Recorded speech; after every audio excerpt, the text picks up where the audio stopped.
นานมาแล้วมีเศรษฐีผู้หนึ่งแต่งงานและมีครอบครัวอยู่กินกันมานานแต่ไม่มีวี่แววว่าเขาจะมีทายาทสืบสกุลเสียทีทั้งที่เขาและภรรยาต่างก็มีร่างกายแข็งแรงสมบูรณ์ด้วยกันทั้งคู่แม้ว่าภรรยาของเขา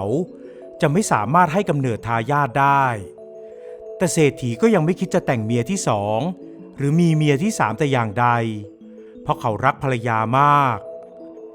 จนกระทั่งวันหนึ่งบ่าวรับใช้คนสนิท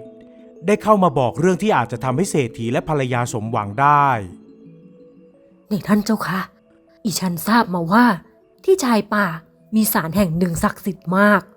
ใครไปขอพรอะไรก็ได้นายท่านกับท่านหญิงจะไม่ลองไปขอพรเรื่องลูกหน่อยหรือเจ้าคะเผื่อท่านทั้งสองอาจจะสมหวังก็ได้นางเรือนบ่าวรับใช้เก่าแก่เข้ามารายงานให้ผู้เป็นนายได้ฟังหลังจากที่นางไปตลาดแล้วได้ยินเสียงผู้คนเล่าอ้างถึงความศักดิ์สิทธิ์ของศาลแห่งนั้นท่านเศรษฐีบ้านกระโน้นท่านก็ไปขอเรื่องทำการค้าต่างเมืองให้ได้กำไรงามและปลอดภัยจากการเดินทางค้าขายเขาก็สำเร็จตามที่ขอนะเจ้าคะวันก่อนได้ข่าวว่าแห่แหนเอาเครื่องไหว้บูชาไปไหว้ที่ศาลนั้นเป็นจำนวนมากเลยเจ้าค่ะที่นางเรือนพูดก็น่าเชื่อถืออยู่นะจ๊ะฉันว่าเราสองคนควรไปบนบานศาลกล่าวดูบ้างก็คงจะไม่เสียหายอะไรแม่กำไลภรรยาคนงามของเศรษฐีทองใบเอ่ยหวานล้อมผู้เป็นสามีดีเหมือนกันเราก็รอลูกมาเกิดกันมานานแล้วแต่ยังไม่มีวี่แววไม่แน่นะเราสองคนอาจจะสมหวังก็ได้เศรษฐีทองใบเห็นดีเห็นงามไปกับภรรยาด้วยดังนั้นเศรษฐีจึงสั่งงานผ่านนางเรือนบ่าวคนสนิทให้ไปสั่งคนงานในบ้านจัดเครื่องไหว้บูชาให้ครบชุดเพื่อที่วันรุ่งขึ้นตนและภรรยาจะเดินทางไปไหว้ที่ศาลดังกล่าววันรุ่งขึ้นหลังจากบ่าวไพร่เตรียมข้าวของไหว้กันเสร็จแล้วทั้งหัวหมูเป็ดไก่ไข่ต้มของหวานและผลไม้จำนวนมากเศรษฐีก็สั่งให้บ่าวขนของทั้งหมดขึ้นเกวียนจากนั้นตนกับภรรยาก็ได้นั่งเกวียนออกเดินทางไปยังชายป่าเพื่อไปกราบไหว้บนบานขอเรื่องลูกขบวนเกวียนของเศรษฐีและของไหว้นั้นมีถึง5 เกวียนเมื่อไปถึงชายป่าแห่งนั้นก็เห็นว่ามีผู้คนมากมายมากราบไหว้ขอพรกันเป็นจำนวนมากบางก็มาขอให้หายเจ็บป่วยบางก็ขอเรื่องลูกบางก็ขอให้ทำมาค้าขายเจริญรุ่งเรืองได้กำไรงดงามกลิ่นธูปและควันเทียนลอยคลุ้งตลบอบอวนไปทั่วบริเวณผู้คนทั้งหลายนั้นใบหน้าต่างแต่งแต้มไปด้วยความหวังในขณะที่บางส่วนที่ได้สมใจดังที่ขอก็ขนเอาข้าวของมาแก้บนกันมากมายหลังจากแก้บนเสร็จแล้วก็แจกจ่ายของกินเหล่านั้นให้กับคนยากไร้ได้กินด้วยเศรษฐีทองใบกับนางกำไลผู้เป็นภรรยาจึงพากันไปไหว้บนบานขอพรเรื่องลูกสาธุท่านสิ่งศักดิ์สิทธิ์ลูกช้างและภรรยาแต่งงานอยู่กินกันมานานแล้วแต่ไม่มีลูกเป็นโซ่ทองคล้องใจสักทีลูกช้างมาขอพรขอให้มีลูกสืบสกุลหากลูกช้างสมหวังจะนำของมากราบไหว้บูชาให้มากกว่าที่นำมาในวันนี้ถึง3 เท่าเศรษฐีจุดธูปแล้วเอ่ยบนบานขอพรขอให้ลูกช้างสมหวังด้วยเถิดนะเจ้าคะนางกำไลเองก็ขอพรเช่นกันจากนั้นทั้งสองก็สั่งให้บ่าวไพร่นำของไหว้มาวางไว้บนเสื่อศาลที่ปูลาดเอาไว้อย่างดีเพื่อเป็นการถวายแด่สิ่งศักดิ์สิทธิ์พอธูปที่จุดไว้หมดก้านแล้วก็สั่งให้บ่าวไพร่ลาของพวกนี้แล้วนำไปแจกให้กับคนยากไร้ทั้งหมดแต่หากบ่าวไพร่คนไหนจะเก็บเอาไว้กินเองทั้งสองก็ไม่ว่า3 เดือนผ่านไปหลังจากที่เศรษฐีและภรรยาได้ไปไหว้บนบานขอลูกจากสิ่งศักดิ์สิทธิ์เช้าวันหนึ่งนางกำไลก็มีอาการคลื่นเหียนวิงเวียนอยากจะกินแต่ของเปรี้ยวๆนางเกิดอาการเหม็นเนื้อสัตว์จะกินได้ก็แต่ข้าวผักผลไม้และขนมหวานเท่านั้น อาการที่ว่านั้นหมอยาที่ท่านเศรษฐีตามให้มาดูอาการก็บอกว่าเศรษฐีกำลังจะมีทายาทเอาไว้สืบสกุลแล้วแต่จะเป็นหญิงหรือชายก็ขอให้เศรษฐีได้เตรียมใจเอาไว้รอลุ้นได้เลยข่าวนี้ทำให้นางกำไลและเศรษฐีทองใบดีใจมากเมื่อได้รู้ว่าตั้งท้องทั้งสองจึงตระเวนทำบุญไปทั่วทั้งทำนุบำรุงวัดวาอารามดูแลพระสงฆ์บริจาคทานแก่คนยากไร้จนเวลาผ่านไปนางกำไลก็ท้องแก่และมีอาการเจ็บท้องจะคลอดเศรษฐีที่ให้หมอตำแยมารออยู่ที่บ้านก่อนหน้านี้แล้วก็รีบสั่งให้หมอตำแยขึ้นมาบนเรือนใหญ่เพื่อทำคลอดให้กับภรรยาทันทีนางกำไลคลอดลูกออกมาเป็นเด็กชายผิวพรรณขาวสะอาดหน้าตาผ่องใสน่าเอ็นดูสร้างความชื่นใจให้กับเศรษฐีเป็นอย่างมากบ่าวไพร่ในเรือนก็โห่ร้องแสดงความยินดีกันทั่วหน้าเศรษฐีทองใบมีคำสั่งให้บ่าวในเรือนทำอาหารแล้วแจกจ่ายให้กับผู้คนยากไร้ในเมืองทันทีเพื่อเป็นการทำบุญต้อนรับลูกชายของเขาจากนั้นวันรุ่งขึ้นก็จัดเตรียมของไหว้สักการะสิ่งศักดิ์สิทธิ์มากกว่าที่เขาเคยไปไหว้ถึง3 เท่าแล้วอีกวันก็นำข้าวของที่จัดเตรียมอย่างปราณีตเดินทางไปแก้บนสิ่งศักดิ์สิทธิ์ทันทีตามที่เขาเคยบนบานเอาไว้เศรษฐีตั้งชื่อลูกชายว่าทองคำทั้งเขาและภรรยาเลี้ยงดูลูกชายมาอย่างดีจนกระทั่งเด็กน้อยอายุ6 ขวบทองคำเป็นเด็กช่างพูดฉลาดเฉลียวมีน้ำใจโอบอ้อมอารีให้ความเอื้ออาทรแก่บ่าวไพร่ทุกคนไม่รังแกหรือดูถูกบ่าวในเรือนนิสัยอ่อนน้อมพูดจาให้เกียรติทุกคนเมื่อมิตรสหายของเศรษฐีมาเยี่ยมที่บ้านสหายของเศรษฐีทองใบก็มักจะเอ่ยชมเด็กชายทองคำเสมอว่าเป็นเด็กดีและชมว่านางกำไลนั้นช่างเลี้ยงลูกออกมาได้น่ารักน่าชังยิ่งทว่าครอบครัวก็มีความสุขอยู่ได้ไม่นานหลังจากนั้นนางกำไลก็ป่วยหนักแม้เศรษฐีจะไปบนบานขอพรแล้วอาการของนางก็ไม่ดีขึ้นสุดท้ายนางก็จากไปท่ามกลางความโศกเศร้าเสียใจของผู้เป็นสามีลูกชายตัวน้อยและบ่าวไพร่ในเรือนทุกคนเศรษฐีทองใบครองตัวเป็นโสดดูแลลูกชายต่อมาได้อีก2 ปีญาติผู้ใหญ่ของเขาก็แนะนำว่าเขาควรจะหาหญิงสาวมาช่วยเลี้ยงลูกและมาช่วยดูแลความเรียบร้อยในบ้านเรือน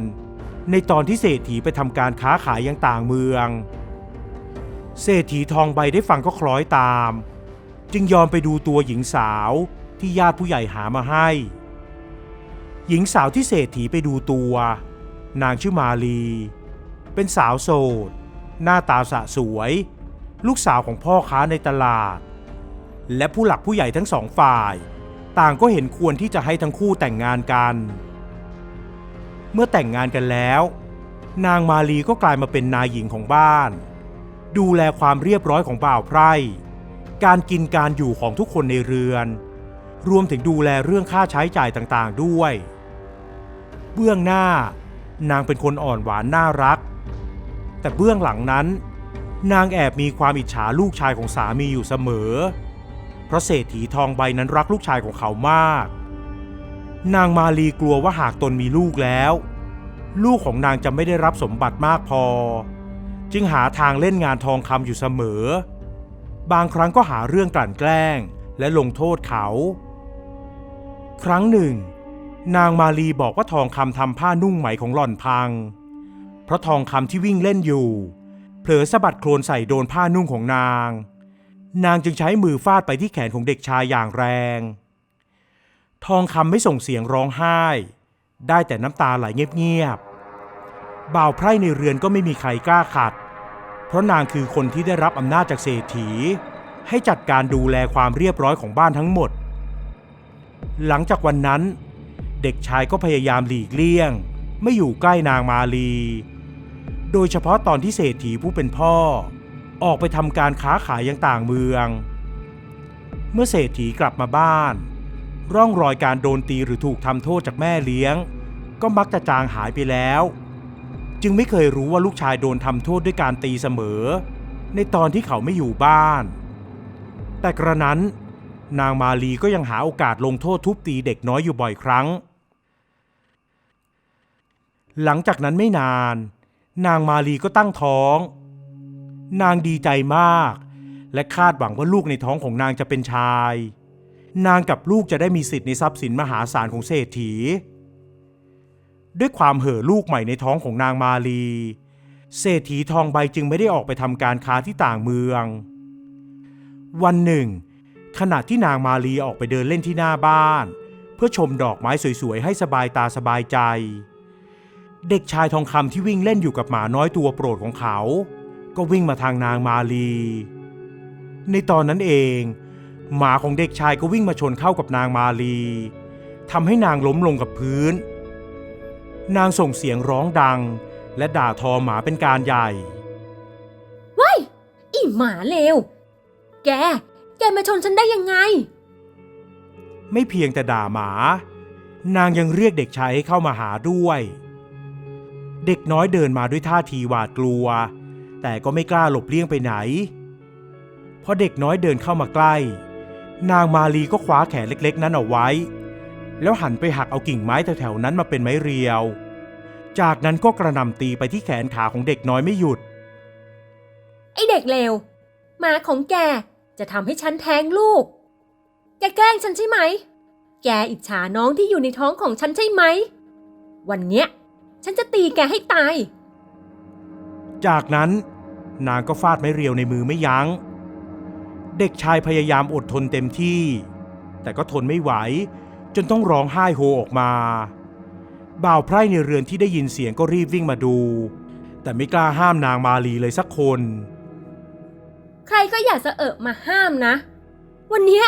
ฉันจะตีไอเด็กนี่ให้เนื้อแตกเลยแล้วนางก็ฟาดไม้เรียวไม่ยั้งจนกระทั่งเศรษฐีได้ยินเสียงเอะอะนี้จึงรีบลงจากเรือนมาดูส่วนนางมาลีพอเห็นว่าสามีมานางก็รีบร้องบอกเขาน้องกำลังทำโทษทองคำค่ะคุณพี่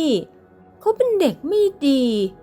วิ่งเล่นไม่ดูตาม้าตาเรือมาชนน้องจนท้องล้ม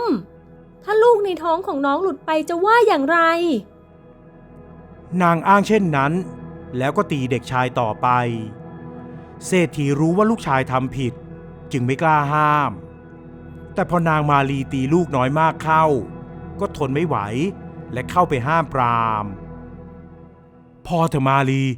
แค่นี้เขาก็รู้แล้วว่าทำผิดต่อไปคงไม่กล้าอีกแล้วแม่หยุดตีพ่อทองคำเถอะนะนางมาลียังฟาดไม่เรียวต่อไปอีก 2-3 ทีจึงยอมหยุดมือถึงตอนนั้นทั้งขาแขนของทองคำก็มีแต่ริ้วรอยไม้เรียวฝีมือนางมาลีเด็กน้อยร้องไห้สะอึกสะอื้นอย่างน่าสงสารนั่นใครอยู่ตรงนี้มาพาคุณหนูไปทำแผลบนเรือนเร็วเศรษฐีสั่งอย่างนั้นบ่าวไพร่ก็รีบวิ่งมาอุ้มโอเด็กน้อยแล้วพาตัวขึ้นเรือนไปทันทีวันต่อมาจู่ๆนางมาลีก็เกิดมีไข้สูงล้มป่วยลุกขึ้นเดินเหินไปไหนไม่ได้เศรษฐีจึงให้บ่าวไพร่ไปตามหมอสมุนไพรมาดูอาการของนางหมอก็บอกไม่ได้ว่านางป่วยเป็นอะไรเพราะจู่ๆตามแขนขาของนางก็เกิดเป็นรอยผื่นแดงไปทั่วปวดแสบปวดร้อนจนนางทนไม่ไหวร้องไห้ออกมาแม้หมอจะจ่ายยาสมุนไพรเพื่อทาให้นางหายเจ็บปวดแต่ก็ไม่ได้ช่วยอะไรมีแต่อาการจะทรุดลงเรื่อยๆนางมาลีนอนป่วยอยู่เป็นเวลาหลายวันแต่ก็ไม่ดีขึ้นผื่นแดงที่แขนขาก็กลายเป็นตุ่มพุพองเหมือนมีน้ำอยู่ด้านในสร้างความเจ็บปวดทรมานให้นางเป็นอย่างมากอาการของนางมีแต่ทรุดลงกินข้าวปลาก็ไม่ค่อยได้และผ่ายผอมจนเศรษฐีกลัวว่าลูกในท้องของนางจะได้รับผลกระทบไปด้วยจึงนึกถึงสิ่งศักดิ์สิทธิ์ขึ้นมาได้รีบสั่งบ่าวไพร่จัดเตรียมของไหว้ทันทีแล้วออกเดินทางหวังจะไปขอพรให้นางมาลีหายป่วย